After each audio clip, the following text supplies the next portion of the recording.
Сәлеметсіңдер ме балалар? Бүгінгі өтетін сабағымыз 9, 10, 11 жаттығулар. 21 сабақ. 9 жаттығу. Кестедегі сөйлемдерді оқып, оларды өзара салыстыр дейді. Бірінші, әрине, еңбексіз ерде, жерде көгермейді. Кестенің екінші бетінде балалар, еңбексіз ерде, жерде көгермейді. Екінші сөйлем. Биыл несін айтасың? Егіннің шығымы өте жақсы. Екінші кестеде биыл егіннің шығымы өте жақсы. Үшінші, меніңше бұл өте мықты адам. Бұл өте мықты адам. Төртінші, мүмкін сіз оған көмектесерсіз. Екінші кестеде сіз оған көмектесерсіз. Сөйлемдегі қарамен берілген сөздерге назар аудар. Олардың сөйлемге қандай мағына үстем беріп тұрғанын байқа дейді. Яғни балалар, бұл кестедегі сөздер мағыналық жағынан ешқандай ерекшелігі жоқ. Қарамен берілген сөздер сөйлеушінің өз ойын, болып жатқан іс-әрекетке көзқарасын білдіретін сөздер. Келесі жаттығу 10. Мәтінді тыңда. Айтыс, сиыр, ат, ит, қожамыз қайсымызды жақсы көреді деп айтысады. Әрине, мені жақсы көреді, деді ат. Мен оның отынын, шөбін тасимын. Қожаның өзі мініп керек жерлеріне барады. Сөз жоқ, қожа мені жақсы көреді, деді сиыр. Мен оның бала-шағасын сүтіммен асыраймын. Жоқ, мені жақсы көреді, деп ырылдады ит. Мен оның барлық мүлкін және сендерді де күзетемін. Бұлардың сөзін естіген қожасы, босқа таласпаңдар, сендердің бәрің де маған керексіңдер, деді.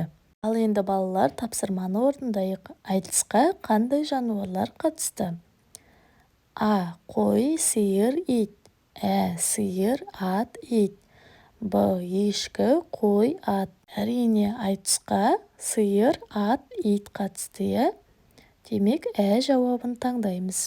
Келесі, жануарлар не туралы айтысты? Жануарлар қожамыз кімді жақсы көреді деп айтысты. Екінші, қожасының айтқанымен келісесің бе? Балалар, қожасы не деп айтты? Босқа таласпаңдар, сендердің бәрің маған керексіңдер, деді. Әрине, бұл жануарлардың барлығы адамдарға пайдалы. Үшінші, мәтіндегі қарамен берілген сөздерге назар аудар. Мәтінде қарамен жазылған сөздер, әрине, сөз жоқ. Бұл сөздер сөйлеушінің өз ойын білдіріп жатыр. Келесі, мына ережені есімізде сақтайық балалар. Сөйлемдегі ойға сөйлеушінің әралуан көзқарасын сену, мақұлдау, күмәндану, тағы басқа білдіретін сөздерді қыстырма сөздер деп атайды. Мүмкін, рас, оның ойынша, сірә, шынында. Келесі 11 жаттығу. Сөйлемдерді қатесіз көшіріп жаз. Әрине, мені жақсы көреді, деді ат. Сөз жоқ, қожа мені жақсы көреді, деді сиыр. Осының бәрін ол әрине жалғыз өзі істей алмайды. Қыстырма сөздерді тауып, олардың тыныс белгісіне назар аудар. Қыстырма сөздің тыныс белгісі қалай қойылатынын өзің тұжырымда, дейді. Балалар, бұл жерде қыстырма сөздер әрине, сөз жоқ, әрине деген болады. Тыныс белгісіне назар аударатын болсақ, мәтіннің басында тұратын болса, қыстырма сөзден кейін үтір қойылады.